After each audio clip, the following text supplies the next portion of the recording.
Right then, 7 common myths debunked. Look, it's good advice. More water means better hydration, and thus improved brain function, yada yada yada. But really, no one actually knows where this rule came from. How about this? Drink if you're thirsty, and take this myth as good advice, not a compulsory rule. Yep, turning a penny into a lethal weapon is a bit more difficult than dropping it off the Empire State. In reality, pennies only weigh about a gram, and they tumble or spin as they fall, so the air resistance around it is fairly substantial. It would flutter to the ground like a leaf. At most, it would feel like a flick on the forehead if it hit you.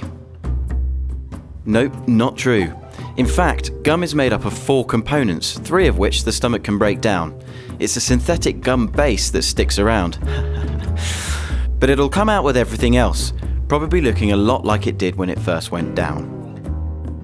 It's a funny thought to think that your goldfish forget where they are every 3 seconds and think they're experiencing a brave new world every time they look out at your living room. Unfortunately, this is completely and utterly wrong. Goldfish have quite a good memory and have even been known to learn or respond to different sensory cues, like lights and music. Let's face it, we all call it a banana tree, but the stem doesn't contain any true woody tissue, so it's not really a tree, it's a herbaceous plant, if we're getting factual. Here's what really happens.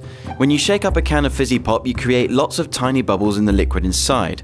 These carbonated bubbles are desperate to escape their container because of a build-up in pressure, and burst out so fast when you open it that they take some liquid with them too. The idea that tapping the top or sides of the can will disperse those bubbles is kinda ridiculous. In fact, research suggests it'll create more energy in the can, and hence more bubbles.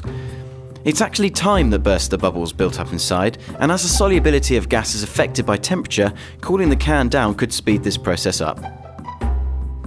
Starve a fever, feed a cold. Well, really, you should feed any sickness. You need calories and nutrition to fight off illness, so starving yourself really won't be much help.